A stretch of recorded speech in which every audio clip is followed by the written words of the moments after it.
Anyway, let's move to Jamar Chase. I have to talk about him. I have been avoiding talking about him because I didn't really think that this was as big of a story as the national media was making it.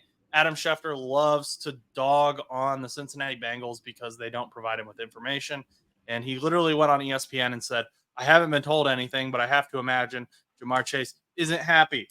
So he's just like making stuff up.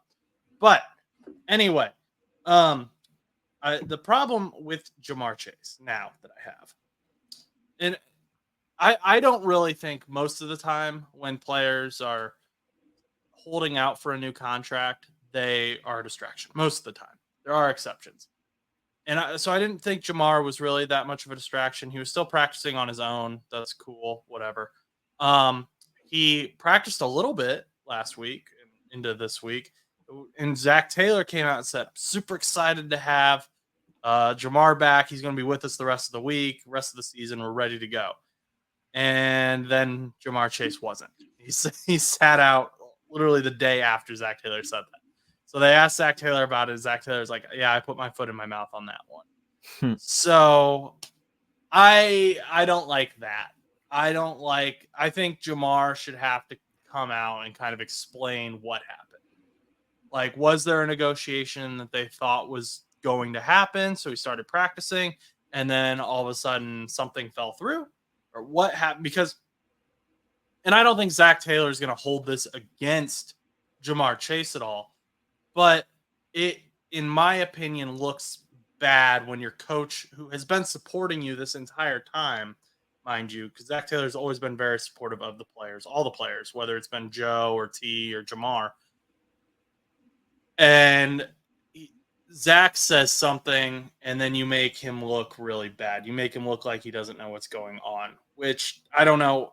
Long term, how much is this going to really affect things? Probably not that much. I just don't like the look personally. I don't think Jamar Chase misses a week 1 game. I don't think he'd go that far. But and again, I don't want to hold this against Jamar because I get people are saying, oh, he still has 2 years left on his contract. He needs to fulfill his contract. But also in the contract, it says he can start negotiating after 3 seasons. So he is within his rights. We know what Jamar Chase should be getting paid because CeeDee Lamb, Amon-Ra St. Brown, and Justin Jefferson have all already been signed. Like, the number has been set, so I don't know what we're waiting on.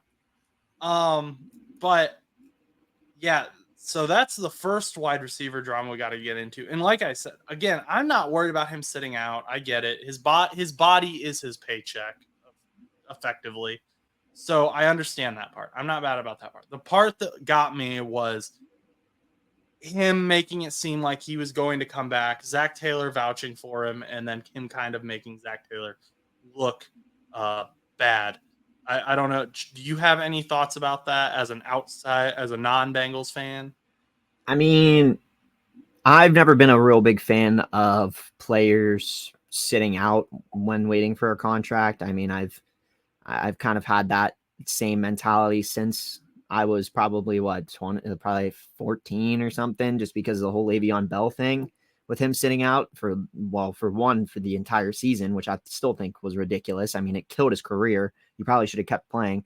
I always thought that sitting out was ridiculous, and Melvin Gordon did it, and that was ridiculous. Now, those were extended periods of time. I don't think Jamar Chase would probably wait out that long, just because there's a lot more at stake. I mean, then again, I don't know what's going through his head, because I was going to initially say, I was like, well, maybe compared to like the Chargers with like Melvin Gordon, they weren't really in that place to win per se.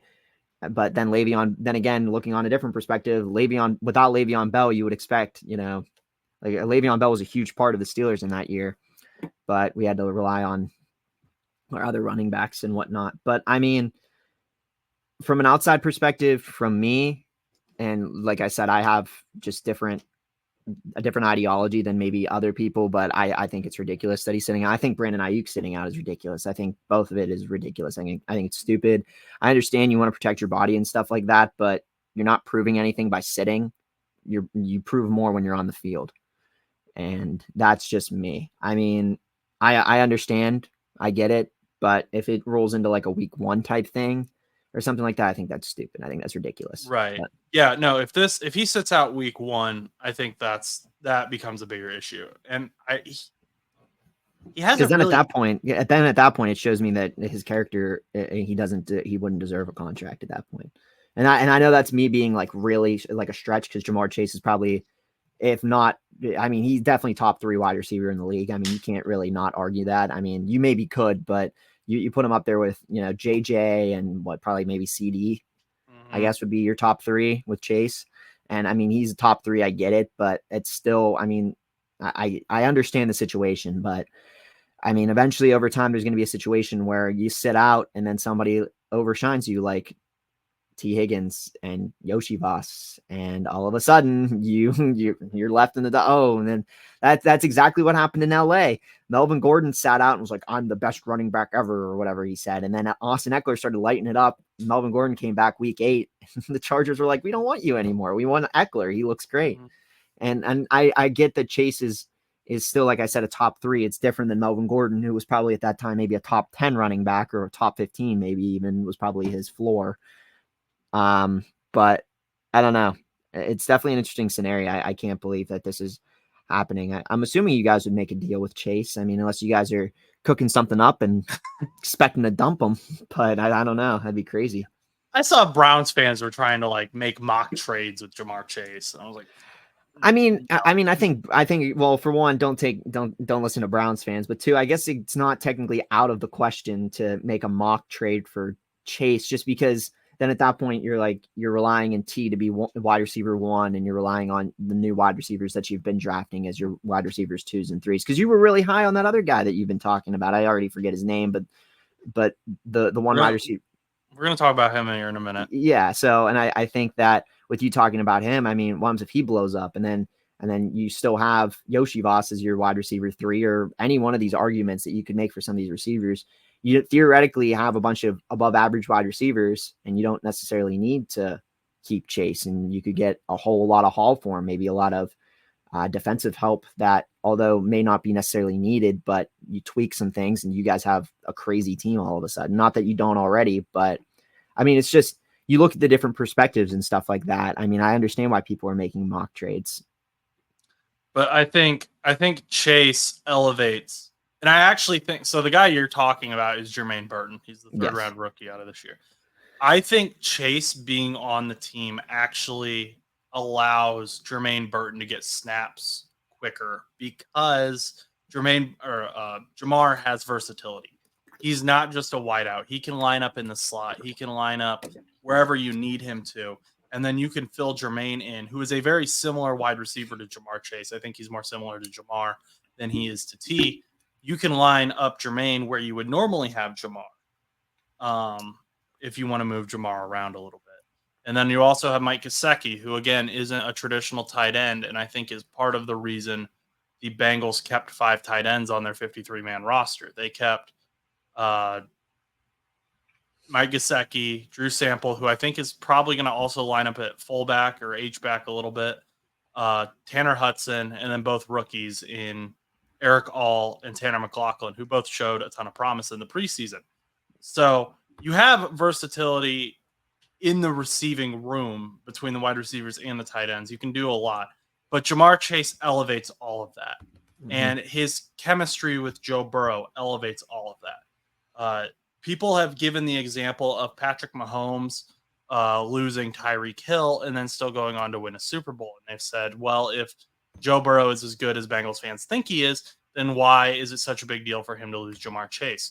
In my opinion, this is more akin to Patrick Mahomes losing Travis Kelce, not Tyreek Hill.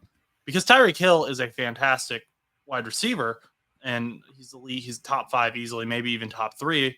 But I think Travis Kelce and Patrick Mahomes have that rapport. They have that chemistry that has been developed. And if the Chiefs were to trade Travis Kelce away, that would have a huge effect on the team, especially now. Mm-hmm. I get where Chase is coming from. I get where you're coming from, why you don't like it. If he starts sitting out week 1, this becomes an entirely different story. It'll be interesting to see where it goes, but I don't think that'll happen. I'm hoping we get a deal done before week 1, but or at least like restructure his current deal a little bit if that's even possible.